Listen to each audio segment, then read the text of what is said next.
सारन गुरु के इस digital platform पर आपका पुनः स्वागत है, अभिनंदन है। मैं वीरेंद्र बिहारी और अभी जो हमारा सेशन चल रहा है इनऑर्गेनिक का क्लास 12 के लिए, उसमें हमने 15 ग्रुप के केमिस्ट्री ऑफ नाइट्रोजन के का जो इम्पोर्टेंट कंपाउंड है नाइट्रिक एसिड और उसका जो केमिकल प्रॉपर्टीज है, इसके प्रीवियस लेक्चर में हमने एक्सप्लेन किया था और उसका एक समरी आपको हम दे दें कि ये जो नाइट्रिक एसिड है एक बहुत ही अच्छा ऑक्सीडाइजिंग एजेंट है। ये जो नाइट्रिक एसिड आप कह रहे हो HNO3 एक बहुत ही अच्छा ऑक्सीडाइजिंग एजेंट है।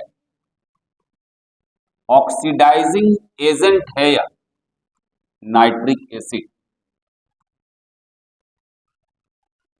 ऑक्सीडाइजिंग एजेंट की बात हमने प्रीवियस क्लास में कर रखी है, आप उसको जरूर देखिएगा।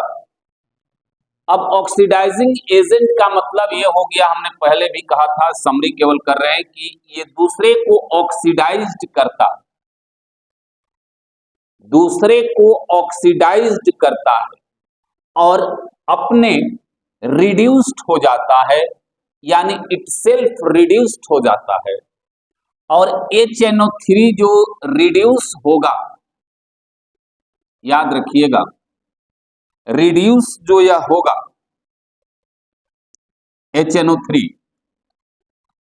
अपने रिड्यूस हो जाता है NO2 में, NO में और N2O में। बस इतना ही बात आपको याद रखना। दूसरे को ऑक्सीडाइज करेगा, itself reduced into, itself reduced into NO2 nitrogen dioxide, nitric oxide and nitrous oxide. जब यह कॉन्क रहेगा तो अपने NO2 में रिड्यूस्ड होता है, और जब डाइल्यूट रहेगा तो यह NO और N2O में रिड्यूस्ड होता है। इतना बात आप याद रखिएगा, इसलिए याद रखिएगा कि इसका हम यूज आगे करने जा रहे हैं। अब चलिए, आज का जो प्रेजेंटेशन है मेरा वह है ब्राउन रिंग टेस्ट। बहुत इंपॉर्टेंट प्रेजेंटेशन, बहुत अच्छा lecture, brown ring test for nitrate ion. अब नाइट्रेट आयन का यह क्वालिटेटिव टेस्ट है। क्वालिटेटिव टेस्ट मतलब उसके क्वालिटी को बताता है, यानी नाइट्रेट आयन का यह टेस्ट है ब्राउन रिंग टेस्ट। यानी यह नाइट्रेट आयन के अपीयरेंस यदि कहीं पर आपको दिखाना है तो आप ब्राउन रिंग टेस्ट कर सकते हैं। ठीक है, अब ये ब्राउन रिंग टेस्ट नाम से ही आपको लग रहा है कि कहीं ना कहीं पर ब्राउन कलर का रिंग का फॉर्मेशन हो रहा है। अब यह टेस्ट करते कैसे हैं, इसकी बात हम आगे आपको बता रहे हैं। ये टेस्ट करते कैसे हैं, और यह टेस्ट जो है यह डिपेंड है नाइट्रिक एसिड के ऑक्सीडाइजिंग प्रॉपर्टी पर ही। ऑक्सीडाइजिंग प्रॉपर्टी के ही आधार पर यह टेस्ट शो भी करता है। ब्राउन रिंग टेस्ट देखिए क्या होता है।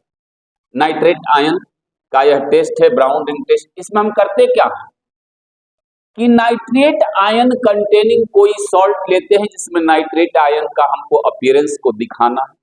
मान लीजिए कि हमने सोडियम नाइट्रेट या पोटेशियम नाइट्रेट, जिसमें नाइट्रेट आयन मौजूद है, या पोटेशियम नाइट्रेट लिया। इसका एक टेस्ट ट्यूब में इसका एक्वस सॉल्यूशन बनाते हैं। इसका एक्वस सॉल्यूशन बनाते हैं हम एक टेस्ट ट्यूब में। एक टेस्ट ट्यूब लिया, इस टेस्ट ट्यूब में हमने एक टेस्ट ट्यूब लिया और इस टेस्ट ट्यूब में हमने सोडियम या पोटेशियम नाइट्रेट का एक एक्वस सॉल्यूशन ये पहला आपका यूज्ड मटेरियल ये हुआ। सारी बात हम आपको बताएंगे, यदि आप लैब में रहते तो हम इसको भाया एक्सपेरिमेंट करके दिखाते हैं। बड़ा सुंदर एक ब्राउन रिंग बनता है। तो नाइट्रेट आयन कंटेनिंग हमने एक सॉल्ट लिया, सोडियम नाइट्रेट या पोटेशियम नाइट्रेट, इसका एक एक्वस सॉल्यूशन बना दिया। यह एक आपका पहला यूज्ड केमिकल हो गया। और दूसरा हमने एक टेस्ट ट्यूब लिया, उस टेस्ट ट्यूब में ferrous sulphate FeSO4 ferrous sulphate का एक्वस सॉल्यूशन लिया। फेरस सल्फेट का एक्वस सॉल्यूशन लिया हम दूसरे टेस्ट ट्यूब में। ये टेस्ट ट्यूब नंबर 2 हो गया। इसमें हम फेरस सल्फेट का एक्वस सॉल्यूशन लिया। ठीक है, एक टेस्ट ट्यूब लिया, इसमें सोडियम या पोटेशियम या कोई भी नाइट्रेट आयन कंटेनिंग कंपाउंड का एक एक्वस सॉल्यूशन बनाया। और दूसरा टेस्ट ट्यूब में हमने फेरस सल्फेट का एक्वस सॉल्यूशन बनाया। अब हम क्या करते हैं कि इन दोनों टेस्ट ट्यूब के इन एक्वस सॉल्यूशन को एक थर्ड टेस्ट ट्यूब में हम इनको मिक्स कर देते हैं। थर्ड टेस्ट ट्यूब में हम इन सोडियम या पोटेशियम नाइट्रेट का जो एक्वस सॉल्यूशन है और फेरस सल्फेट एक्वस सॉल्यूशन है, दोनों को हम मान लीजिए कि यह 1 है या सेकंड है, तो 1 + 2 यानी दोनों को हम इसमें ऐड कर दिया। एकदम सिंपल सी बात है, जरा इसको ध्यान से समझिएगा, कोई बहुत बड़ी चीज नहीं। अब क्या करते हैं, इसको मिक्स करने के बाद हम कॉन्क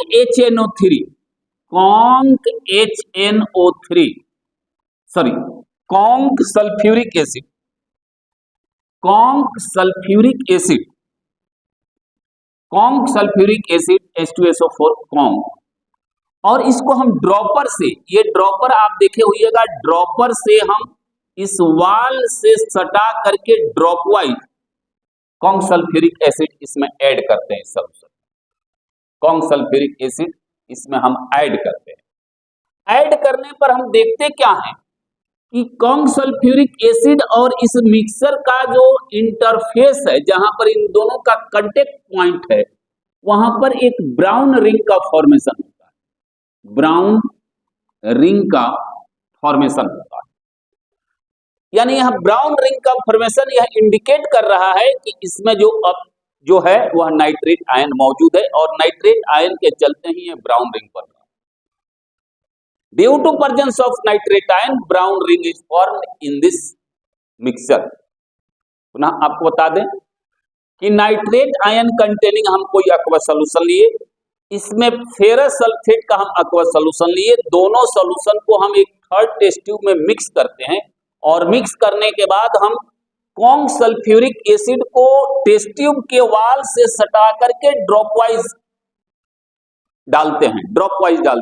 एक बात आपको बता दें कि कॉन्क सल्फ्यूरिक एसिड और वाटर का बड़ा घनिष्ठ कहिए चाहे अपोजिट रिलेशन।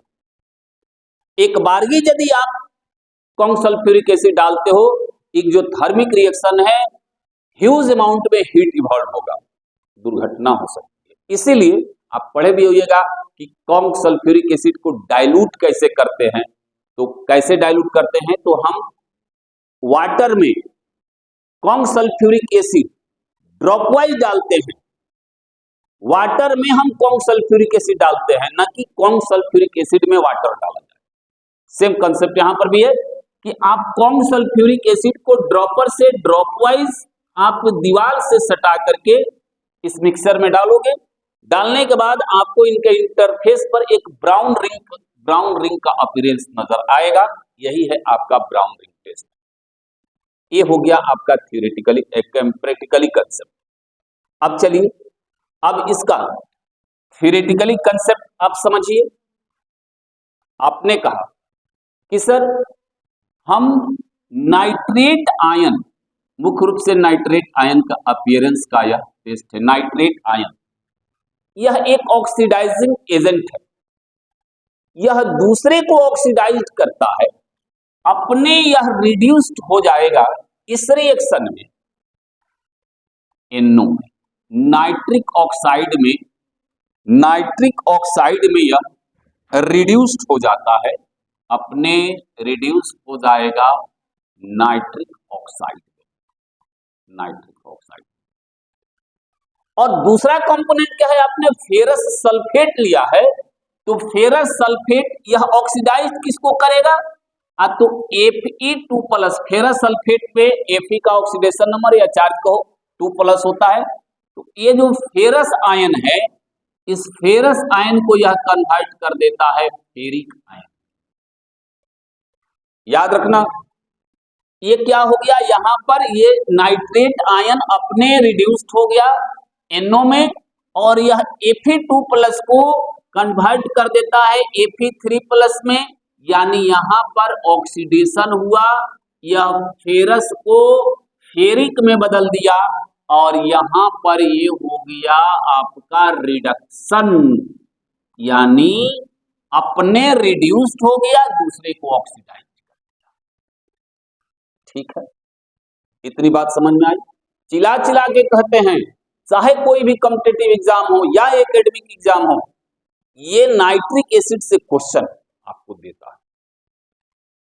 और थ्रू आउट हमने बहुत बखूबी जो +2 का सिलेबस है उसके अकॉर्डिंग हमने सारी बातें आपको आपके सामने रखने का प्रयास किया। आप यदि कंसेप्ट को समझ जाइएगा, बहुत आप फायदे में रहिएगा।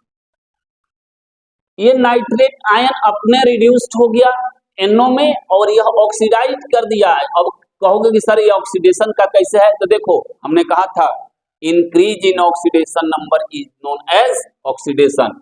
यहाँ Fe का ऑक्सीडेशन नंबर 2 है, या लॉस ऑफ इलेक्ट्रॉन, देखो एक इलेक्ट्रॉन लॉस करके यह किस में बदल गया, Fe3+। Loss of electron is known as oxidation, gain of electron is known as reduction. ये सारी बातें आप नहीं आई। दूसरे शब्दों में कहो कि increase in oxidation number is known as oxidation. यहाँ +2 है, यहाँ +3 है।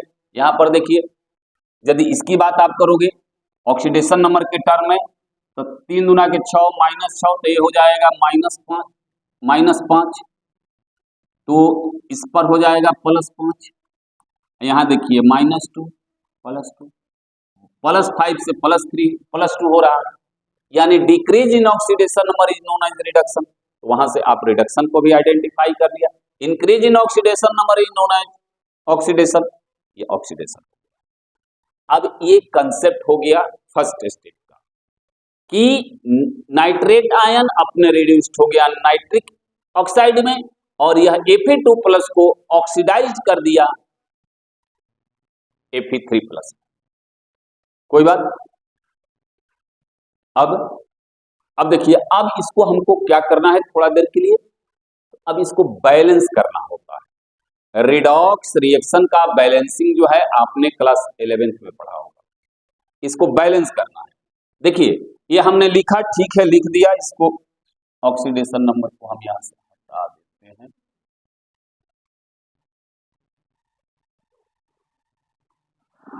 अब इसको हमको बैलेंस करना है, तो बैलेंस करने का मतलब ये जो हमने लिख दिया यह सही नहीं लिखा है। अब कहिएगा कि सर सही क्यों नहीं लिखा है, क्योंकि यह एक बैलेंस्ड केमिकल इक्वेशन नहीं है।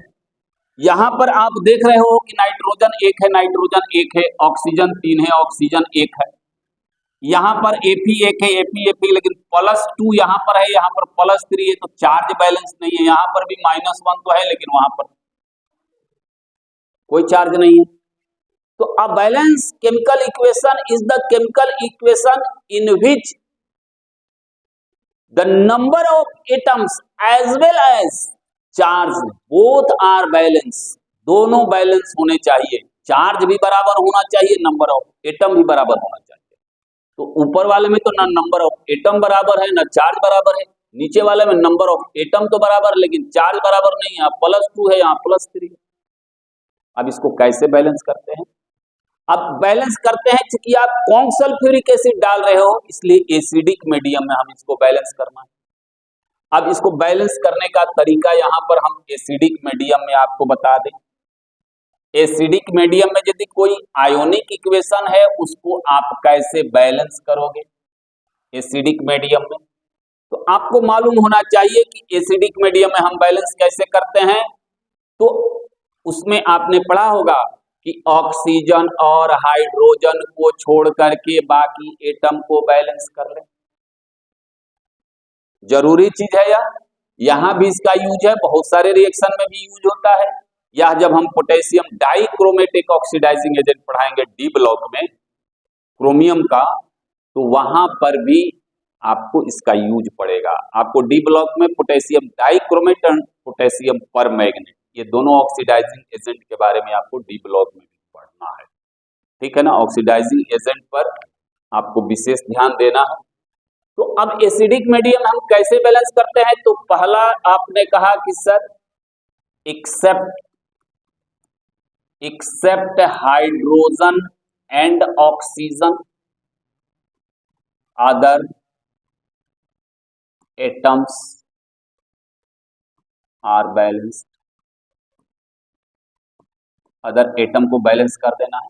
Except hydrogen and oxygen, hydrogen और ऑक्सीजन को छोड़ करके अदर एटम को बैलेंस कर लेना। अब ऑक्सीजन और हाइड्रोजन को कैसे बैलेंस करोगे? तो कहोगे कि oxygen is balanced by, oxygen is balanced by, आगे समझ लीजिएगा, oxygen is balanced by H2 and hydrogen is balanced by H+। Hydrogen is balanced by H+।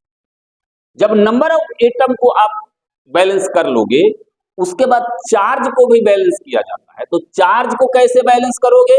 तो चार्ज इज बैलेंस्ड बाई, ये जो चार्ज है plus minus, charge is balanced by electron minus. Charge को आप electron से balance करोगे। Charge को कैसे बैलेंस करोगे? इलेक्ट्रॉन से बैलेंस। जिधर भी कम बेस चार्ज हो रहा है, उस चार्ज को यदि आपको बैलेंस करना है तो आप इलेक्ट्रॉन से बैलेंस करोगे। तो तीन बात आपको याद रखना है। कह तो दिए कि इसका बहुत सारा उपयोग। यदि डायरेक्ट आप रिएक्शन लिखते हो, तो यदि बिना इस कंसेप्ट के यदि आप इस रिएक्शन को लिखते हो तो बैलेंस तो नहीं लिख सकते हो, ठीक है ना, बैलेंस नहीं लिख सकते हो, इसलिए बैलेंसिंग जरूरी है। अब nitrate is reduced into NO, लेकिन बैलेंस नहीं, रिडक्शन हुआ, बैलेंस नहीं, इसको बैलेंस कर लेते हैं। सबसे पहले ऑक्सीजन हाइड्रोजन को छोड़ करके यहाँ पर नाइट्रोजन है, तो यहाँ एक नाइट्रोजन है, यहाँ एक नाइट्रोजन है, तो नाइट्रोजन तो बराबर है, लेकिन आप समझ लीजिएगा यहाँ रिडक्शन है। आगे हम देखेंगे। अब यहाँ पर नाइट्रोजन तो एक है, नाइट्रोजन एक है, ऑक्सीजन 3 है, ऑक्सीजन 1 है, यानी ऑक्सीजन बैलेंस नहीं। इधर 2 ऑक्सीजन कम है, तो हम अभी हमने कहा कि oxygen is balanced by H2O। इधर 2 ऑक्सीजन कम है, इधर 2 ऑक्सीजन कम है, यहाँ 3 है, यहाँ 1 है, तो हम ऑक्सीजन को बैलेंस करने के लिए 2H2O लगा देंगे। अब देखिए 3 ऑक्सीजन इधर और 2 और 1, 3 ऑक्सीजन इस साइड में। ऑक्सीजन को बैलेंस करने के क्रम में अब आपको क्या होगा कि हाइड्रोजन अनबैलेंस हो गया, इधर 4 को हाइड्रोजन, इधर 1 को हाइड्रोजन नहीं। तो सेकंड नियम क्या कहता है कि hydrogen is balance by H+।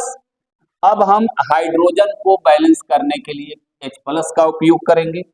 अब देखिए 4 को हाइड्रोजन इधर बढ़ रहा है, तो 4 को H+ आपको इधर लगाना पड़ेगा। अब देखो बाबू, एक नाइट्रोजन 3 ऑक्सीजन, अभी चार्ज पर मत जाइए, ये H+ को हाइड्रोजन काउंट कीजिए। एक नाइट्रोजन 3 हाइड्रोजन, 2 और 1 3 हाइड्रोजन, ऑक्सीजन 3 ऑक्सीजन, 2 और 1 3 ऑक्सीजन, 4 हाइड्रोजन, 2 दूना के 4 hydrogen. Number of atoms balance हो गया आपका 90% का, जैसे आप सिंपली बैलेंस करते हैं। अब चार्ज को कैसे बैलेंस करेंगे? तो charge is balance by electron. अब चार्ज को काउंट करो यार, चार्ज को काउंट करोगे आप तो आपको महसूस होगा कि यहाँ 4 गो H+ है, 1 गो माइनस है। 4 H+ का मतलब 4 गो पॉजिटिव हो जाएगा, 4 पॉजिटिव, 4 पॉजिटिव 1 निगेटिव, तो अब यहाँ पर टोटल क्या हो जाएगा? +3, यानी 4 प्लस है 1 माइनस, तो नेट चार्ज क्या हो जाएगा? +3। अब यहां यदि देखोगे तो एक भी नहीं है, कोई चार्ज नहीं है, ये भी न्यूट्रल है, वाटर भी न्यूट्रल है। अब इसको बैलेंस करना है, तो बैलेंस करने के लिए आपको क्या करना पड़ेगा कि 3 इलेक्ट्रॉन यदि हम यहाँ पर जोड़ देते हैं, जरा आप ध्यान से समझिएगा, कोई बहुत बड़ा चीज हम नहीं पढ़ाने जा रहे हैं। 3 इलेक्ट्रॉन यदि यहाँ जोड़ देते, इसको 11th में पढ़ा होगा आप, रिडॉक्स रिएक्शन में 11th में आपने पढ़ा होगा। अब जरा 4 को काउंट कीजिए, तो +3 ये हो गया, -3 ये हो गया, तो +3 और -3 एग्जैक्ट क्या हो गया, 0। +3 और -3 क्या हो जाएगा, 0 हो गया। तो अब देखिए कहानी खत्म, इधर भी 0 है, इधर भी 0 है, लेफ्ट साइड में भी 0, राइट साइड में भी 0, तो बात बराबर हो गया, यानी अब ये आपका बैलेंस हो गया। अब यहां पर देखिए, यहां पर कह रहा है कि एक्सेप्ट हाइड्रोजन एंड ऑक्सीजन, तो ना इधर हाइड्रोजन ऑक्सीजन है, ना इधर हाइड्रोजन, तो कहीं नहीं है। यहाँ Fe एक है, यहाँ Fe एक है, वो भी बैलेंस है, सब कुछ बैलेंस है। चार्ज यहाँ पर अनबैलेंस है, यहाँ पर +2 चार्ज है, यहाँ पर +3 चार्ज, देख रहे हो ना, यहाँ पर Fe पर +2 है, यहाँ पर Fe पर +3 है। अब ये तो अनबैलेंस है, चार्ज अनबैलेंस है। अब इसको हम बैलेंस कैसे करेंगे, तो इलेक्ट्रॉन से बैलेंस करेंगे। तो एक इलेक्ट्रॉन यदि यहां पर हम जोड़ दें, तो +3 और -1 +2 हो जाएगा बाबू, +3 और -1, +3 और -1, देखो तो +2 हो गया, +2 हो गया। तो ये अब ये बैलेंस केमिकल इक्वेशन हो गया। अब इसके आगे आप क्या करते हो, ये आपको याद होगा 11th की बात। अब हम यहां से इलेक्ट्रॉन को कैंसिल करेंगे, इलेक्ट्रॉन को क्या करेंगे, कैंसिल करेंगे। तो ऊपर 3 इलेक्ट्रॉन है, नीचे 1 इलेक्ट्रॉन है, ऊपर 3 इलेक्ट्रॉन, नीचे 1 इलेक्ट्रॉन। तो यदि हम इसमें 3 से मल्टीप्लाई कर दे टोटल इक्वेशन में, तो इलेक्ट्रॉन बैलेंस हो जाएगा, इलेक्ट्रॉन कैंसिल हो जाएगा।